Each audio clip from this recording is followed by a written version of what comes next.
तो मैं इस बंदे को जानते हो, ये इसका नाम है किम तायोंग है ना। अभी फिलहाल ये जितने भी रेटिंग वगैरह होते हैं ना, उसमें ये बंदा टॉप मोस्ट हैंडसम वन की कैटेगरी में नंबर 1 पे आया है। एंड लोग सोचते हैं कि यार इतने सारे हैंडसम मेंस है पूरे वर्ल्ड में, रॉबर्ट पैटिंसन को देख लो तुम, ठीक है, कुछ लोग बोले कि हेनरी कैविल को देख लो, इतने अच्छे अच्छे गुड लुकिंग फेशियली फीचर्ड लोग हैं, लेकिन फिलहाल के समय में ये सब बोर्ड में इन्हें क्यों चूज किया जाता है?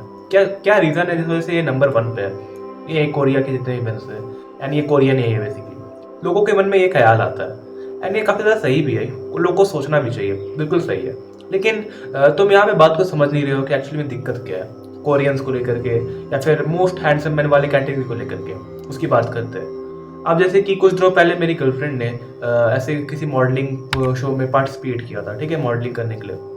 And she literally told me कि मैं जा रही हूँ वहाँ पे, एंड ऐसा ऐसा है वहाँ पे, ऐसा ऐसा करना है, ठीक है। एंड मैंने देखा कि वो लोग टाइटल दे रहे हैं अब जो भी मेरे स्टेट है उसका, हाँ कि ये मिसेस फलना स्टेट, मिसेस टिकना स्टेट, ऐसा करके वो लोग देते हैं। तो मैंने उसे एक बात कहा कि अच्छा ठीक है, यहाँ पे स्टेट के ऊपर टाइटल दिए जा रहे हैं, अच्छी बात है, लेकिन इन टाइटल्स का करना क्या है एक्चुअली में? क्योंकि जितने भी बोर्ड्स हैं, जितने भी अपने अपने ये क्लब्स है, कम्युनिटीज़ है, या फिर जितने भी अपने अपने प्राइवेट कंपनीज है, सब लोग एक ना एक ये मिस्टर दिल्ली, मिसेस हरियाणा ऐसे करके देते रहते हैं। ये बहुत ज़्यादा कॉमन है।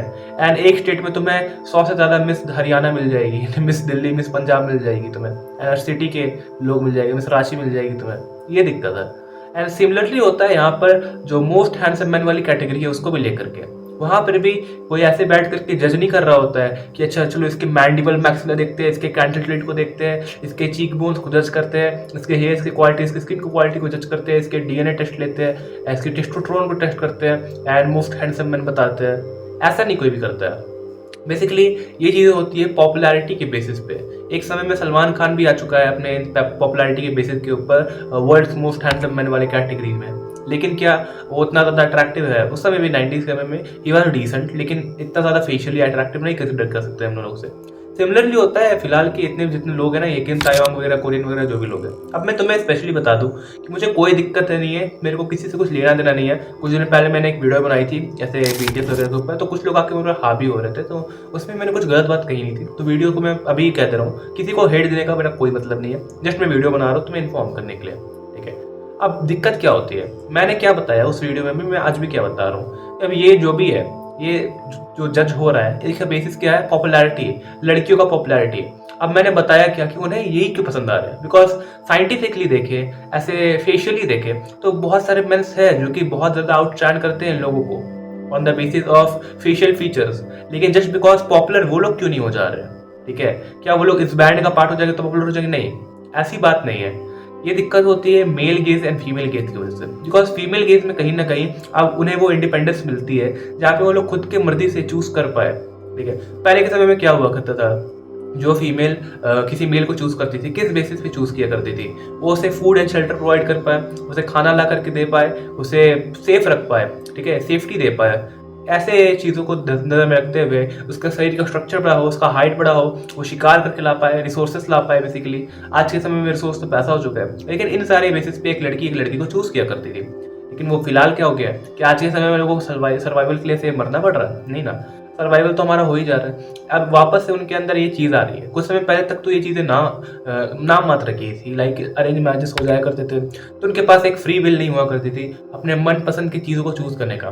लेकिन जब से उन्हें फ्री विल वापस से मिली है, तो वो लोग अपने आइडियोलॉजीज को या फिर अपने गेस को सामने रख पा रहे हैं। गेस मतलब होता है अपनी खुद की आइडियोलॉजी या फिर अपनी खुद का पसंद, ठीक है, अपना खुद का दृष्टिकोण। मेल गेज मीन्स पुरुषों का दृष्टिकोण, फीमेल गेज मीन्स महिलाओं का दृष्टिकोण। मेरी बात को समझ रहे हो? अब यहाँ के महिलाओं के दृष्टिकोण में यही जो किम तायोंग है या फिर जो बीटीएस मेंबर है, वो लोग बहुत ज़्यादा आगे कंसिडर किए जाते हैं या फिर उन्हें बहुत ज़्यादा पसंद आते हैं।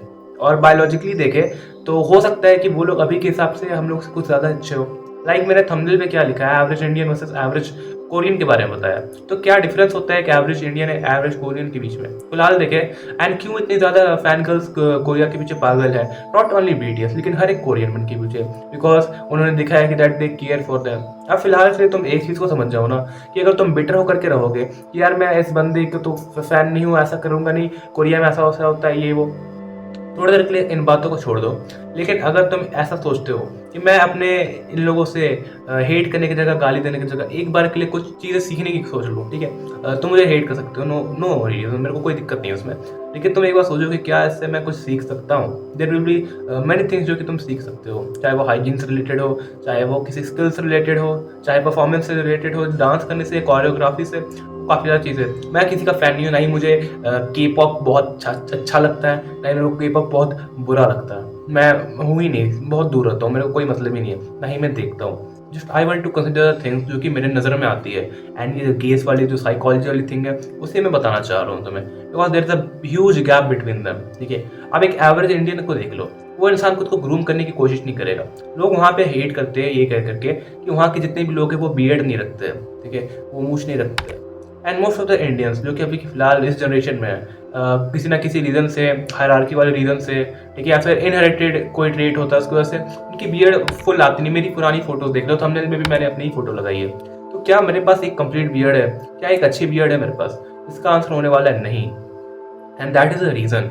वहाँ पे अगर मैं क्लीन शेव करके रहूँ तो I will definitely look better, क्योंकि मेरा कॉन्ट्रास्ट फेस का अच्छा हो रहा है। सेम चीज़ वहाँ पर भी है, वहाँ के लोगों को ये अकल है, वो लोग इस चीज़ को यूज़ कर पा रहे हैं, एंड दैट इज़ वाई वो लोग फीमेल गेज की नज़र में बहुत ज़्यादा अच्छा आ रहा है। हो सकता है तुम्हारी नज़र में रॉबर्ट पैटिंसन, हेनरी कैविल बहुत अच्छे हो, ठीक है, एंड मैं नहीं कह रहा वो खराब है, मुझे भी काफ़ी अच्छे लगते हैं, लेकिन यस, हमें साथ ही साथ सामने वालों का दृष्टिकोण भी समझना है। एंड ओवरऑल देखें तो लड़कियां गलत नहीं है जो कि ऐसे मेंस को चूज करती है। तुम क्या कह सकते हो कि लड़की किसी लड़की को पैसों के बेसिस पे जज कर रही है ना? नॉट उतना बड़ा बेसिस कि यार ये लड़का तो गरीब है, तो दूर जा भाग, छी छी छी कितना घटिया है, इस बेसिस पे मैं बात नहीं कर रहा हूँ। लेकिन हाँ, वो मान लो कि उसकी शादी होने वाली है एंड वो पैसों के बेसिस पे जज कर रही है कि अच्छा ये अच्छा कमाएगा, मुझे शेल्टर प्रोवाइड करेगा, बिकॉज मैंने बताई रिसोर्स वाली चीज़। पहले रिसोर्सेज फूड हुआ करते थे, शेल्टर हुआ करती थी, आज के समय में रिसोर्स पैसे हो गए हैं मान लो, ठीक है?